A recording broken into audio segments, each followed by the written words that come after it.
계속해서 우리가 시편을 묵상하고 있습니다. 오늘 특별히 시편 14편은 여러분들이 시편을 유심히 읽어보신 분들은 시편 53편과 매우 닮아 있다라는 것을 발견하게 될 것입니다. 닮았다 수준이 아니라 거의 똑같은 내용이긴 합니다.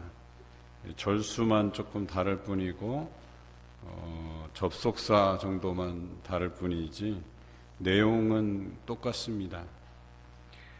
하나님을 표현할 때 오늘 시편 14편은 야훼라고 표현해 있고 53편은 엘로힘이라고 표현하고 있어요.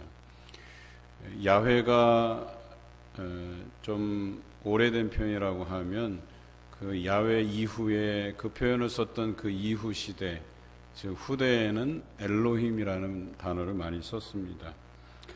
아마 그 정도 표현을 제외하고는 14편과 53편이 아주 유사하고 거의 같다라고 보시면 될 것 같습니다.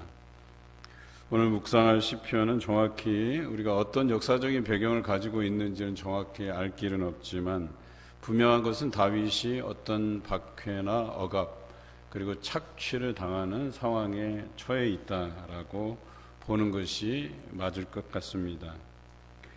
특히 이 시편 14편이 인용된 신약 성경이 있지요. 로마서 3장 9절에 보면 유대인들과 이방인들이 다 죄 아래에 있다라는 것을 표현하고 있는데요. 거기에 시편 14편을 인용하고 있습니다. 뿐만 아니라 19절에도 온 세상이 하나님 앞에서 죄악되다라고 하는 것을 표현할 때도 시편 14편을 인용하고 있습니다. 따라서 로마서를 기준으로 볼 때에 이 시편 14편은 온 세상이 하나님 앞에 죄악된 것, 즉 통탄할 정도로 죄악이 많다라고 하는 것과 또 하나는 인간의 죄성, 인간의 그 죄성에 대한 부분을 분명히 다루고 있다라고 보여줄 수 있습니다. 오늘 시편은 크게 세 부분으로 나누겠습니다. 1절에서 4절까지가 어리석은 자에 대한 탄식, 즉 어리석은 자는 하나님은 없다라고 말하는 무신론자들. 이따가도 다루겠지만 이 무신론자는 단순히 이성적인 판단으로 하나님이 없다라고 말하는 사람과 더불어서 입술로는 하나님은 있는 것처럼 고백하지만 실천적으로는 하나님이 없는 것처럼 행동하는 사람도 무신론자에 해당된다라고 하는 것이죠. 오늘 성경에는 그런 사람을 어리석은 자다 이렇게 표현하고 있습니다. 5절과 6절까지는 악인에 대한 심판, 그 어리석은 자로 표현된 이 악한 자들을 하나님께서 결국에는 심판하실 것이다. 이 내용을 담고 있지요. 7절은 구원에 대한 기대, 열망. 지금은 우리가 그 악한 자들로 인해서 억압당하고 착취당하고 우리를 조롱하고 모욕하고 비웃지만 그들은 결국에 심판의 자리에 서게 될 것이고 우리는 하나님의 구원을 기대하며 살아갈 것이다. 결국에는 우리를 하나님께서 우리 편이 되어주셔서 구원에 갈 것이다 라고 하는 것을 표현하고 있습니다. 우리 본문을 읽어가면서 차근차근 나누어 보겠습니다. 본문 1절입니다. 우리 함께 읽겠습니다. 어리석은 자는 그의 마음에 이르기를 하나님이 없다 하는도다. 그들은 부패하고 그 행실이 가증하니 선을 행하는 자가 없도다. 여기서 말하는 어리석은 자는 그 마음에 하나님이 없다. 무신론자들의 이야기입니다. 두 가지 의미를 가지고 있습니다. 하나는 이성적으로 판단해서 하나님이 없다라고 주장하는 사람들, 그리고 또 하나는 입으로는 하나님이 있다고 고백하지만 행동으로는 하나님이 안 계신 것처럼 없는 것처럼 행동하는 사람들을 말합니다. 특히 지식적으로 뛰어나다고 하는 그 지성인들이 종종 하나님은 없다, 신은 없다, 신은 죽었다 이렇게 말하는 경우가 있죠. 어찌 보면 참 어리석다 하는 생각이 듭니다. 그냥 우리가 신앙인이기 때문에 그들의 표현이 잘못됐다 이걸 떠나서 이들이 주장하는 것은 뭐냐면 이성의 한계가 없다라는 전제하에서 가능한 거예요. 자신들이 알고 있는 지식의 한계가 없다. 끝도 없는 그 지식을 자신이 다 알고 있다. 내가 지식의 한계다. 나보다 더 아는 이가 없다라고 할 만한 그런 위치에 자신이 있는 것처럼 하나님이 없다고 주장하는 것이거든요.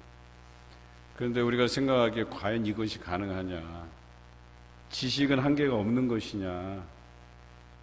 라고 했을 때 이 시대의 지성인들을 다 합쳐서 갖다 놓고 이야기를 해도 지식은 한계가 있다라고 말하는 사람들이 대부분일 것이다라고 얘기하는 거예요. 그럼에도 불구하고 그들은 이 이성, 지식의 한계성을 인정하면서도 그 한계성 있는 지성으로 또 이성으로 어떻게 하나님이 없다고 단정적으로 이야기할 수 있느냐라고 하는 거예요.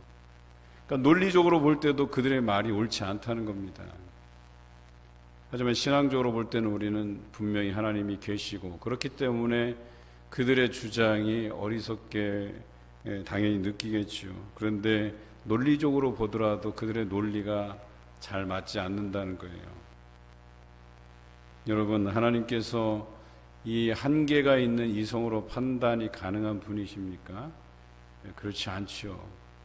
우리 이성으로는 도저히 하나님의 헤아릴 길이 없어요.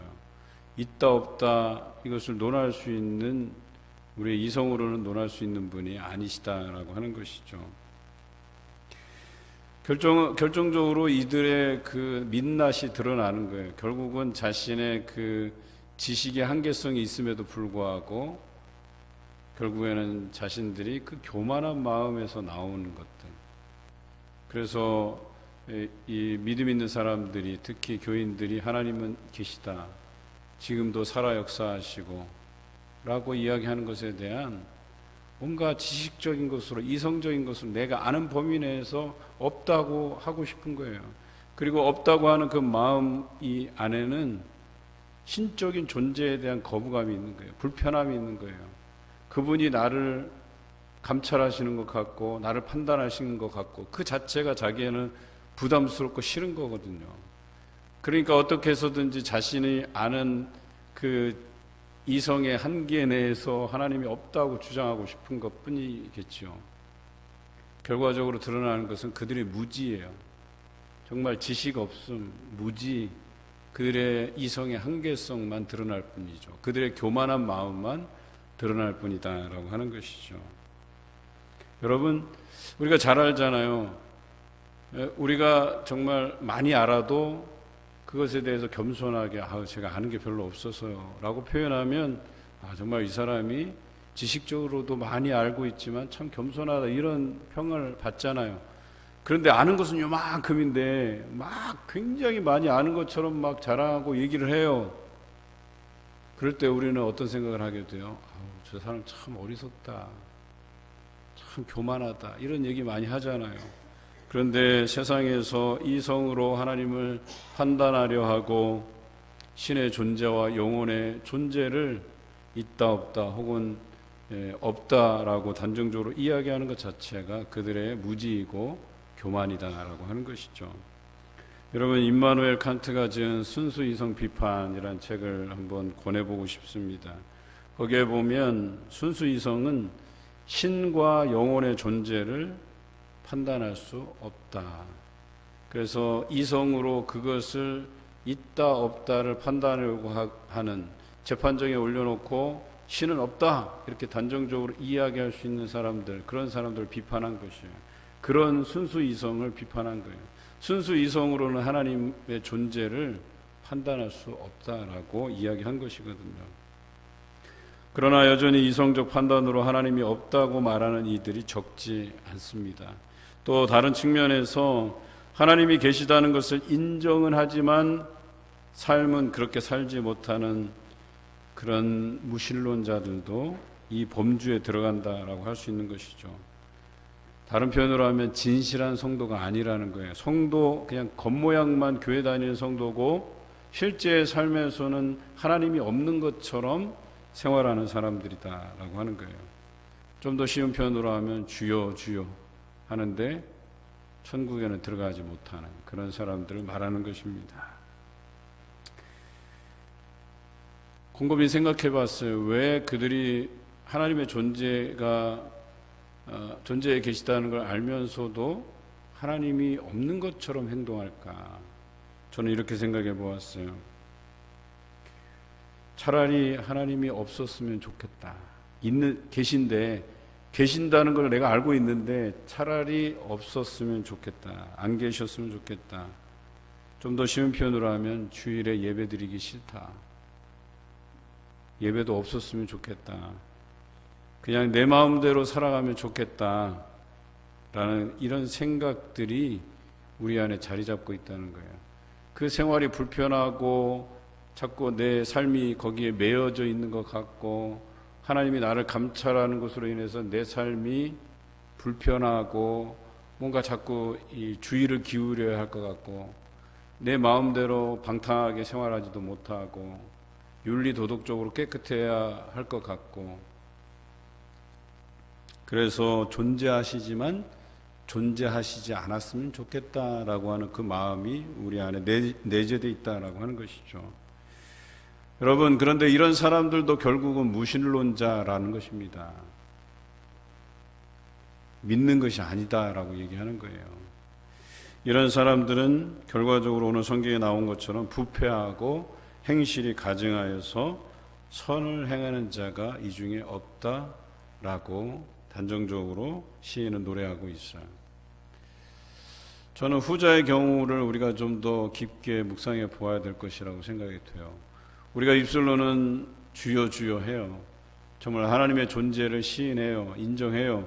그럼에도 불구하고 우리의 행동은 그렇지 않다는 거예요. 하나님 없이도 그냥 마음대로 자기 고집대로 살아가는 삶이 얼마든지 우리 주변에서 볼 수 있다는 거예요.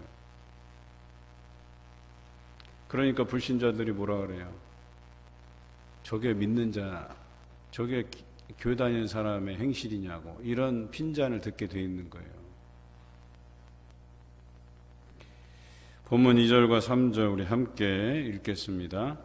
여호와께서 하늘에서 인생을 굽어 살피사 지각이 있어 하나님을 찾는 자가 있는가 보려 하신즉 다 치우쳐 함께 더러운 자가 되고 선을 행하는 자가 없으니 하나도 없도다.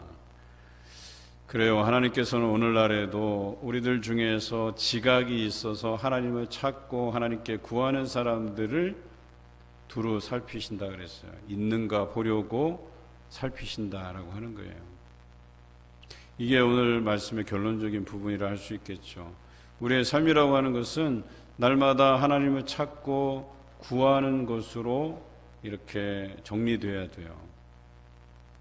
하나님의 그 실존하심, 살아 역사하심을 우리가 믿는다고 한다면 그 하나님을 날마다 찾고 그분께 구하고 또 그분을 인해서 우리의 삶의 기쁨을 인해서 찬송하고 그러한 삶을 지속적으로 살아낼 수 있어야 된다는 것이죠. 그런데 오늘날에는 오히려 악한 자들에게 치우쳐서 더러운 자가 되고 선을 행하는 자가 없는 이 안타까운 현실을 시인이 노래하고 있는 것입니다. 그런데 왜 이런 일들이 벌어질까요? 왜 사람들이 더 악한 길을 향해서 달려갈까요? 그것은 우리 주변에 또 우리에게 직접적으로 경각심을 줄 만한 말씀의 선포가 이루어지지 않기 때문에 그래요. 혹은 우리의 말씀의 선포가 이루어진다 해도 영적인 무지, 어리석음 때문에 그 말씀을 접하지 않는다는 거예요. 대하지 않는다는 거예요.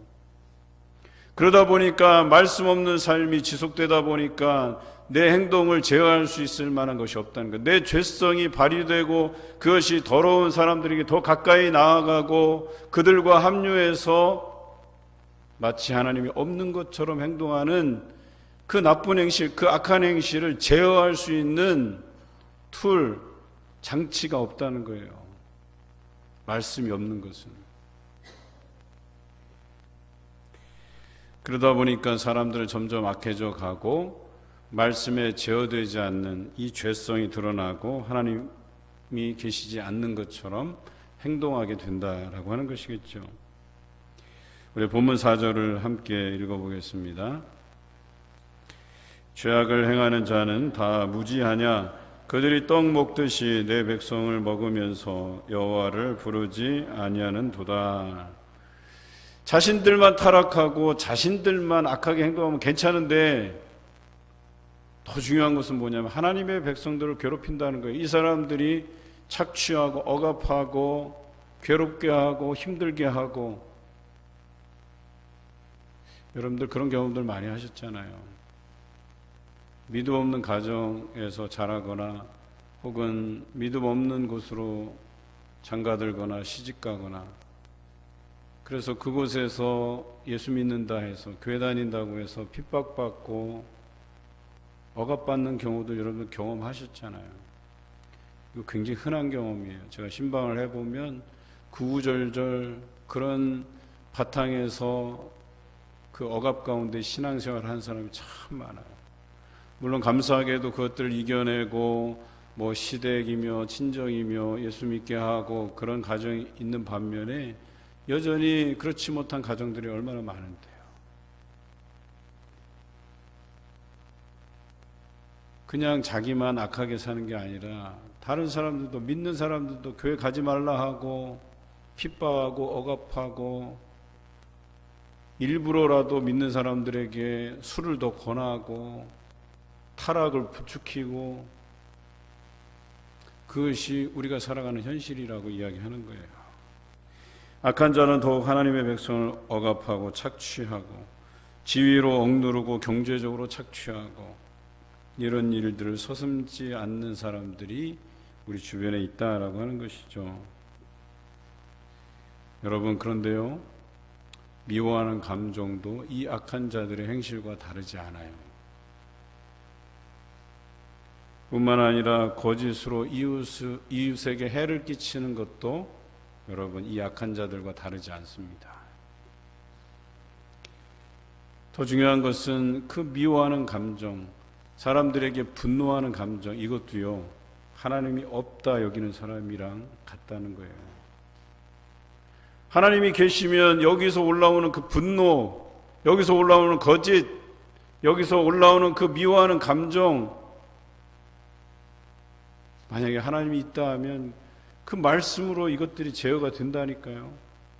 말씀 때문에 그런 감정들 내가 회개하게 되고 억누르게 되고 조심하게 되고, 그런데 하나님이 없다라고 여기기 때문에 함부로 저주하고 함부로 미워하고 함부로 분노하고 썩내고, 우리는 이 부분에 대해서 우리 자신들 돌아봐야 돼요. 여러분, 동성애만 죄인가요? 거짓말하고 분내고 저주하고 미워하는 건 죄가 아닌가요? 성경에서는 같은 죄의 범주로 다루고 있어요. 그런데 왜 동성애에 대해서는 아주 극단적으로 혐오감을 드러내면서 우리가 행하는 거짓, 우리가 행하는 분내, 우리가 행하는 미워함의 감정들을 왜 우리가 혐오스럽게 그것들을 대하지 않느냐 말이에요. 우리의 자신들, 거짓말하는 우리 자신들, 미워하는 우리 자신들, 그런 자신들을 보면서 우리는 혐오스럽게 우리를 왜 바라보지 않느냐라고 얘기하는 거예요. 같은 죄의 범주에 있는데. 똑같이 무신론자의 행동이에요. 하나님이 없다고 함부로 행동하는 것과 다르지 않다는 거예요. 5절과 6절 우리 함께 읽어보겠습니다. 그러나 거기서 그들은 두려워하고 두려워하였으니 하나님이 의인의 세대에 계심이로다. 너희가 가난한 자의 계획을 부끄럽게 하나 오직 여호와는 그의 피난처가 되시도다.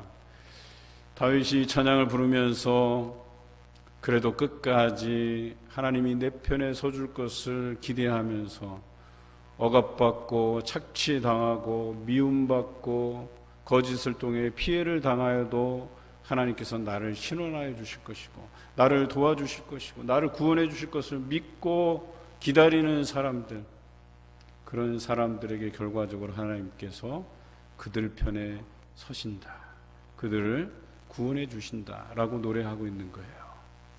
다윗은 이것을 경험했던 사람이에요. 그 경험에서 우러나오는 노래라고 이야기하는 거죠. 그런데 더 재미난 구절은 그들이 두려워하고 두려워했다라고 표현하고 있어요. 이게 누가 두려워하는 거예요? 악한 이들이. 이제 하나님의 그 살아 역사하심이 자신들이 억압하고 눌렀던, 자신들이 착취했던 그 사람들 편에 서서 하나님의 살아계심이 드러나고 그들의 눈에 경험되기 시작하는 거예요. 그러면서 그들이 느끼는 것은 하나님은 살아계시는가 보다. 정말 계시는가 보다. 지금까지 내가 저들에게 행한 그 악함, 억눌리게 하고 착취하고 그 모든 죄가에 대해서 자신들이 이제 감당해야 될 차례가 왔다라는 것을 직시하게 된다라는 거예요. 그래서 결국 그들이 이제는 두려워하고 더 두려워하게 된다. 코너에 몰리게 된다. 그 두려움과 혼란스러움이 그들에게 가중된다 이런 표현이겠죠. 이제 악인의 조롱과 비웃음은 곧 그치게 될 것이고 오히려 그들이 수치를 당할 날이 다가올 것이다 라고 하는 것입니다. 뿐만 아니라 가난한 자들의 계획을 악한 자들이 부끄럽게 할지라도 결국에는 하나님께서 그들의 피난처가 되어주실 것이다. 그들이 당한 그 억울함, 그것들을 하나님께서 위로해 주실 것이고 배나 갚아주실 것이고 반드시 악한 이들에게 보응하실 그 하나님이 계시다라고 하는 것이죠. 악한 자들은 가난하고 약한 자들을 억압하고 착취하고 상처 입혀도 결국에는 하나님께서 그들 편에 서서 그들을 위로하신다는 거예요. 가난한 자 편에 서서 연약한 자들의 펴서 그 편에 서서 그들을 도우실 것이라는 거죠. 악한 자들은 결국 심판을 면하지 못하게 되는 것이죠. 잠언 16장 8절에 이런 말씀이 있습니다. 적은 소득이 공의를 겸하면 많은 소득이 불의를 겸한 것보다 나으니라. 여러분, 차라리 가난하게 사는 게 나아요. 오히려 우리가 부정한 방법으로 부를 취득하고 축적한다? 이것은 하나님 앞에 온당하지 않습니다. 차라리 손해보는 게 더 나을 수도 있어요. 하나님이 내 편에 서시는 것이 더 중요하지, 내가 그 부를 공의롭지 못하게 부정하게 취득해서 축적한듯 그게 무슨 소용이 있겠습니까? 차라리 억압받더라도 하나님이 내 편에 서시는 것이 더 낫습니다. 착취당해도 하나님이 내 편에 서시는 것이 더 낫습니다. 악인은 결국 망하게 될 것이고 심판을 반드시 받게 되기 때문에 그렇습니다. 여러분, 잠시 잠깐 우리의 편안함을 위해서, 내 마음의 속 시원함을 위해서 남을 저주하고 억압하고 착취하고 미워하고 거짓말하고, 여러분, 이런 것보다는 차라리 속상해도 손해보고 억눌리고 착취당해도 하나님이 내 편에 서실 것을 믿고 견디는 것이 더 나아요. 본문 7절 말씀 같이 읽겠습니다. 이스라엘의 구원이 시온에서 나오기를 원하도다. 여호와께서 그의 백성을 포로된 곳에서 돌이키실 때에 야곱이 즐거워하고 이스라엘이 기뻐하리로다. 궁극적으로 다윗이 노래한 것은 이스라엘의 구원입니다.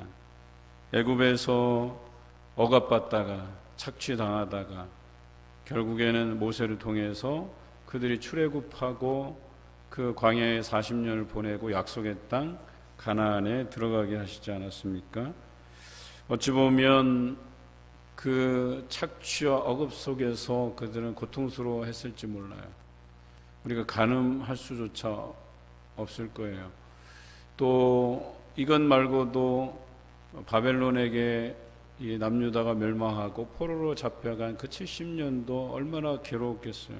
하지만 그들에게 하나님이 계셨어요. 하나님이 내 편이 되어주실 것이라고 하는 이 확신 안에서 그 고통스러운 순간들을 견뎌내고 결국에는 하나님께서 약속의 땅으로 인도하시고 예루살렘으로 다시 돌아오게 하시는 그 큰 은혜가 그들에게 있지 않았습니까?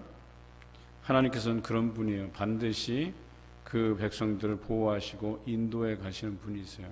그리고 그것이 하나님의 본심이 있어요. 때로는 우리가 그 억압과 착취 안에서 고통스러워할 수 있어요, 분명히. 하지만 하나님께서 그대로 내버려 두지 않는다라고 하는 것이죠. 오늘 이 표현은 조금 더 확장해서 해석해 보면, 궁극적으로 예수 그리스도께서 이 땅에 재림하셔서 믿음의 사람들을 든든한 반석 위에 올려 세우시고 그들을 부활케 하셔서 믿지 않는 자들이 그동안 믿는 자들에게 행한 그 조롱, 그 학대, 억압, 착취 안에서 해방시킬 것이다. 우리에게 영원한 생명을 얻게 하실 것이다. 이런 해석과도 맞물려 있다라고 하는 것이죠. 이제 말씀을 정리해 보겠습니다. 여러분, 이론적으로 우리가 하나님이 계시다고 하는 유실론자일지 모르지만 과연 실천적으로도 하나님이 계시다고 믿고 우리가 행동하고 있는지 이 부분을 한번 점검해 보자는 거예요. 혹 우리는 하나님이 없는 것처럼 행동하며 살지는 않았는지, 그런 날들이 많지 않았는지 한번 생각해 보자는 것입니다. 하나님께서는 지금도 지각이 있어서 하나님을 구하고 찾는 그런 사람을 굽어 보신다라고 하는 거예요. 그런 사람들을 찾으시는 거예요. 하나님께서는 오늘날에도 참되게 예배하는 자들을 찾으신다라고 하는 거예요. 하나님을 찾고 구하는 사람들을 하나님께서 찾으신다는 거예요. 오늘 여러분들은 지각이 있어 하나님을 찾고 구하는 사람들이십니까? 그래서 하나님의 그 구원하심을 날마다 기다리면서 억압과 착취와 고통 속에서 또 미움 당함 속에서 하나님의 구원을 바라고 잠잠히 기다리는 여러분들이십니까? 이제는 하나님이 계시기에 선한 행실과 정직함으로 또 오늘 하루 또 이 한 주간을 살아내는 여러분 되시기를 주님의 이름으로 기원합니다.